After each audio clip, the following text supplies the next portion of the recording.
Hello, everyone, and welcome to the first episode of the War and Peace podcast. I'm Jacob Haumont, and my co-hosting we have Brett Lampley. Hey guys.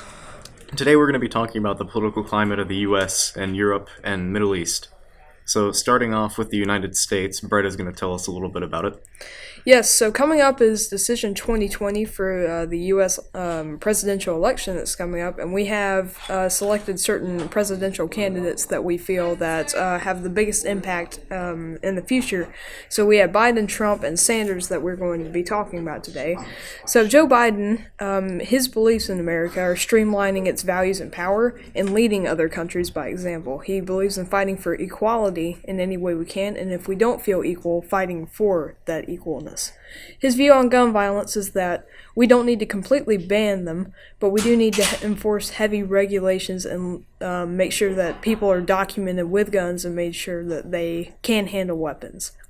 Currently, he's in the lead of the Democratic race to the president, and he has the biggest effect since his vice presidency to President Barack Obama. Trump, he's trying to rerun for president. He's trying to go into his second term. He believes in strict force to keep our economy and everything else in place.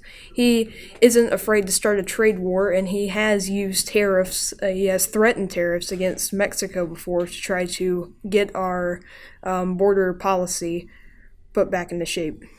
But Trump takes into action what he thinks needs to happen, and he's proved that in the past, and he keeps on doing it with, taking to action what he feels like needs to happen. So Trump's possibility of getting reelected is kind of decreasing at the moment with his popularity and the impeachment idea coming across. So there's a least likely chance that he's going to actually be able to get reelected, but that's what he believes, and So Bernie Sanders, He's kind of going along with this idea that Americans need to be provided free to, completely discounted cost for college and healthcare and housing accessible for Americans. But he believes that all these goods and services must be provided to all Americans and that we all should have this equal treating by having this stuff provided to us for free. So we're going to talk about politics in Europe, and Jacob's going to talk about that. So, starting off, you can't talk about politics in Europe without getting to the immigration crisis that's been going on since 2002 and around 2010. So, in the Middle East, there's been immigrants coming from the Levant, North Africa, even the Saudi Arabian region since the early 2000s. But starting off with the Arab Spring in 2010, civil wars broken out across North Africa and the Levant as well, and sent thousands upon thousands of immigrants into Europe, which is causing tensions between the citizens of countries like Germany, France, Poland, Spain, Italy, and Greece, with Italy and Greece already becoming a populist far-right government in order to stunt the spread of immigrants throughout the nation. This has caused great political tensions within the European Union, being as the new policies of Italy and Greece are not up to deal with the EU policies. And in the East, the Crimea, in 2014, Russia invaded the Crimea and Ukraine in order to annex part of the Ukraine into Russia.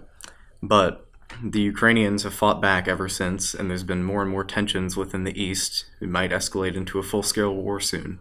Terrorist groups such as Azov and other communist groups have been raging across the eastern Ukraine in places like Luhansk and parts of the Crimea like Sevastopol, as well as in Kiev, which there have been bombings and multiple terror attacks. And now we're going to be moving on to the Middle East, starting with Brett. So first of all is the rising conflict about nuclear weapons in places like Iran. Currently, our foreign relations with Iran is going down the toilet hole because Iran is not really working with the U.S. when it comes to nuclear programs. We're trying to get them to shut down, but at the moment they're not, and tensions keep on rising in the Middle East because of things like oil fields getting attacked and people blaming it on each other. But of course, ISIS is also a huge part of that, and I think they took responsibility for what happened there. And they've been very relentless, and it's been a it's been a challenge to keep us from going to a full-out war with them. And we're trying to prevent that from happening because with the rise of nuclear weapons, it's becoming more and more difficult to be able to contain war and make sure that when it does happen, it doesn't end up destroying our planet and a bunch of places getting completely destroyed. But currently our Middle East foreign relations and everything to do with them is getting really heated. And the political climate is starting to really get debating over what needs to happen, which is going to be a huge factor of Decision 2020 because we need a president to be able to handle this situation the best. So, Jacob, if you want to elaborate on this. Yes. Just recently, yesterday I believe it was, yesterday or the day before, the White House signed a bill to remove all U.S. involvement in Kurdistan and northern Syria and withdraw their troops from the region.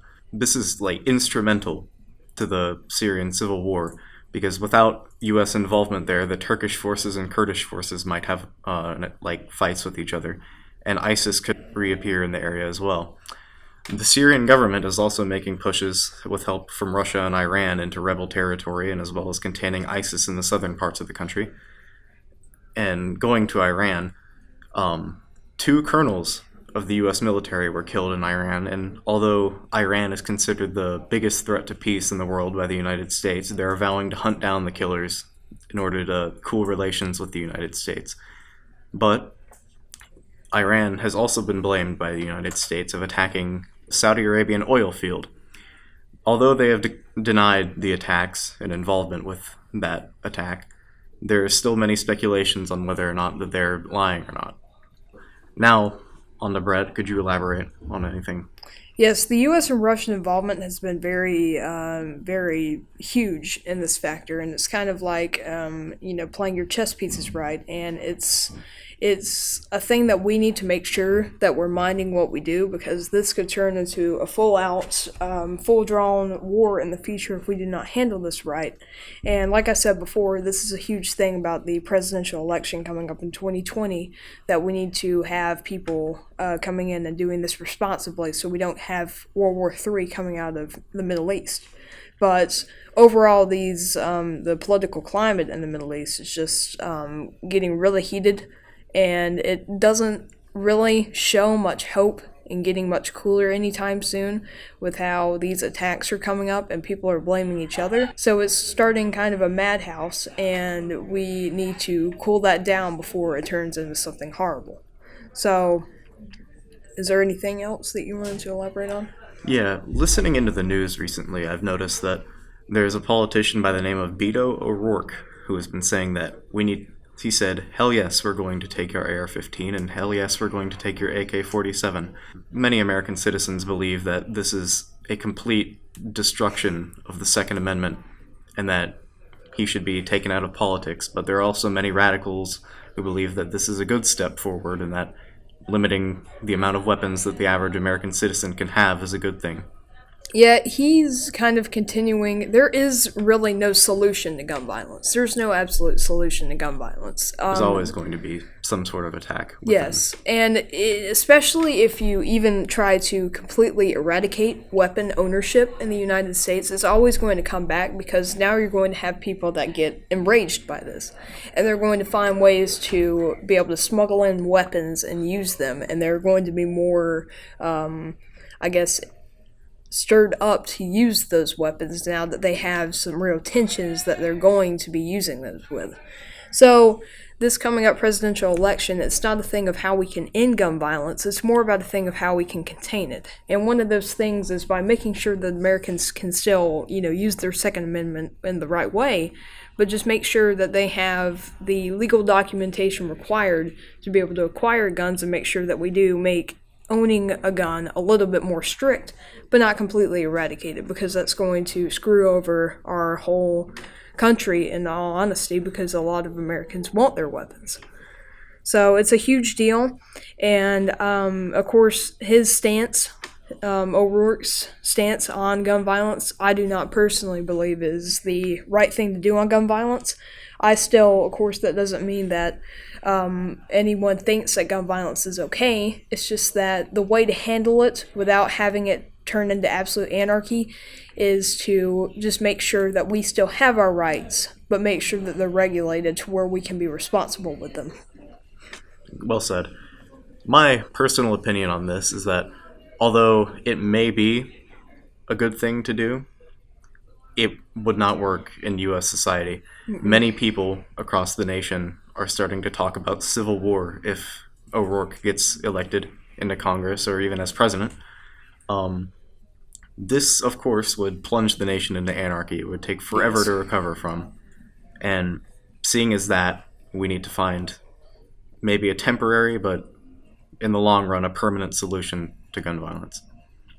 Yes, that's definitely right. And with how our country has been so good about our rights, and we've had a lot of freedoms that we are blessed to have, when you take our rights away, it's not going to end up the best in this country, specifically. Not really any country, but no country would really handle it the best, but ours would probably go into a civil war. So that's probably very accurate about what these news articles and people are saying about if he gets elected. So overall, where the political climate has really escalated into a really pressurized and hot form because of how all this stuff is coming up, especially things like trade wars, actual wars, the status of the Middle East, the status of Europe, and the presidential election. This is adding a lot of stress into our politics system, and anything that has to do with foreign relations is also under stress because of what is coming up. So 2020, we're going to see a lot of change in the political climate, either for better or for worse, depending on what this president brings in and what happens with other global places. But it's definitely going to be interesting, and yes, that's just about it. Yeah. Next episode, we're going to be talking about how these political changes and the climates of the world could lead into struggles between nations and ethnicities and whatnot. This is Jacob Haumont signing off. And this is Brett Lampley signing off from the War and Peace Podcast, Episode 1. Remember, kids, choose volleyball and not radical Islamic terrorism.